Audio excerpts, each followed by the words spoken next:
Hello students, এই Moumita ma'am. আশা করি তোমরা সকলেই খুব ভালো আছো। Welcome back to our channel. আজকে আমি তোমাদের 6th সেমিস্টার মেজর পলিটিক্যাল সায়েন্সের পেপার 14 থেকে ইন্ডিয়াস ফরেন পলিসি, যেটা হচ্ছে ইন্ডিয়ার সাথে রাশিয়ার যে ফরেন পলিসি, সেটা নিয়ে কিন্তু আজকের ক্লাসটা আমি ডিসকাস করবো। তো দেরি না করে শুরু করে দিই আজকের সেশনটা।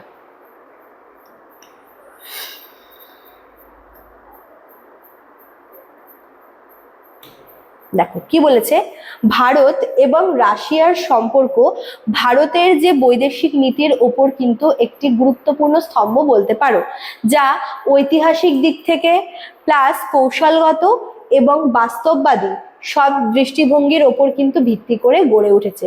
দেখো, ভারতের সাথে রাশিয়ার যে সম্পর্ক সেটা কিন্তু মানে অনেক দিন থেকেই আছে, এবং এর পেছনে কিন্তু কিছু আমরা দৃষ্টিভঙ্গি দেখতে পাই, যেরকম ঐতিহাসিক দৃষ্টিভঙ্গিও রয়েছে, কৌশলগতও কিছু বিষয় রয়েছে, প্লাস বাস্তববাদী বিষয়ও কিন্তু রয়েছে, যার উপর ভর করে বা ভিত্তি করে এই যে সম্পর্ক বা এই যেটা বৈদেশিক সম্পর্ক কিন্তু গড়ে উঠেছে। ঠিক আছে, শীতল যুদ্ধের সময় বা যেটাকে আমরা হচ্ছে কোল্ড ওয়ার বলবো বা ঠান্ডা লড়াই, এই সময় সোভিয়েত ইউনিয়নের সঙ্গে কিন্তু ভারতের ঘনিষ্ঠ সম্পর্ক ছিল।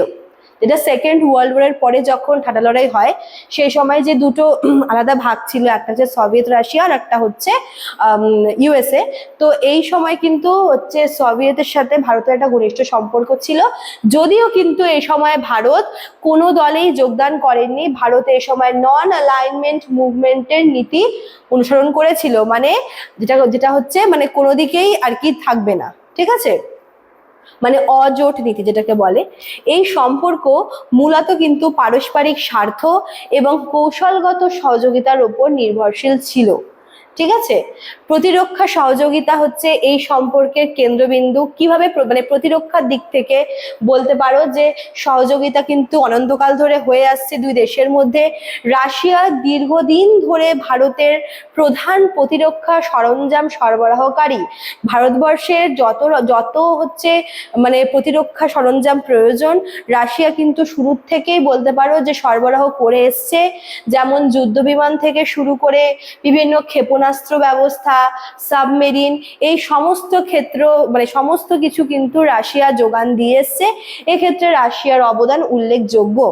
এছাড়াও বলতে পারো যে দুই দেশের মধ্যে কিন্তু যৌথ সামরিক মহড়াও কিন্তু বলতে পারো যে একটা স্ট্র্যাটেজিক ট্রাস্টের ওপরে এবং সমন্বয় বৃদ্ধি করেছে। অবশ্যই, কারণ দুই দুই দেশের মধ্যে কিন্তু এই মহড়াগুলো তৈরি হচ্ছে, সামরিক মহড়া, যেটা দুই দেশের মধ্যে পারস্পরিক বিশ্বাসটাকে বাড়িয়ে তুলেছে।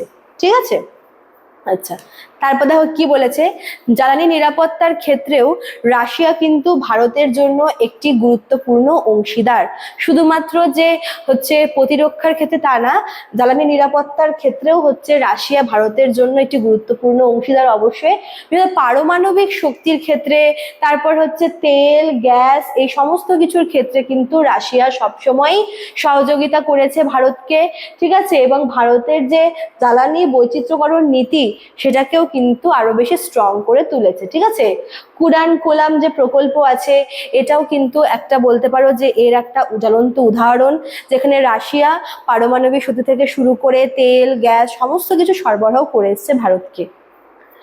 এছাড়া বলতে পারো যে যদি আমরা আন্তর্জাতিক ক্ষেত্রে দেখি, পলিটিক্সের ক্ষেত্রে ভারত এবং রাশিয়া অনেক মানে বহুপাক্ষিকতা কিন্তু সমর্থন করে। এরা বেশিরভাগ ক্ষেত্রেই তারা কি করেছে, যে ইউএনও আছে, ব্রিক্স আছে, তারপরে সাংঘাই কোঅপারেশন আছে, এই সমস্ত সংস্থাগুলোর মতো সংগঠনে একসাথে কাজ করে। অনেকগুলো সংগঠন আছে, আন্তর্জাতিক সংগঠন, যেখানে আমরা দেখবো যে ভারতের সাথে কিন্তু রাশিয়া আছে, একসাথে কাজ করছে, এবং উভয় দেশই কিন্তু বহুমেরু বিশ্ব ব্যবস্থা বা মাল্টিপোলার ওয়ার্ল্ড অর্ডার প্রতিষ্ঠার পক্ষেই আছে। এক্ষেত্রে বলতে পারো যে দুই দেশের মধ্যে কিন্তু এক ধরনের মানে একে অপরকে সমর্থনও করে, এবং এদের মধ্যে প্রচুর মিলও আছে, কারণ এরা হচ্ছে অনেকগুলো ক্ষেত্রে একসাথে কাজ করেছে, অনেক হচ্ছে সংস্থায় কাজ করেছে, অনেক প্রতিষ্ঠার ক্ষেত্রে এদের ভূমিকা রয়েছে। আন্তর্জাতিক অর্থনৈতিক সম্পর্ক ক্রমশ বৃদ্ধি পাচ্ছে এই দুই দেশের মধ্যে, বিশেষ করে জ্বালানির ক্ষেত্রে বলো, প্রতিরক্ষা উৎপাদনের ক্ষেত্রে বলো, প্রযুক্তির ক্ষেত্রে বলো, সবেই। তবে বাণিজ্যের পরিমাণটা একটু কম হচ্ছে, কিন্তু বাকি মনে করো যে জ্বালানির ক্ষেত্রে বলো বা গ্যাস, তেল, এই যেগুলো আছে, প্রতিরক্ষা ব্যবস্থা, সবেই কিন্তু দুই দেশের মধ্যে সম্পর্ক ভালো।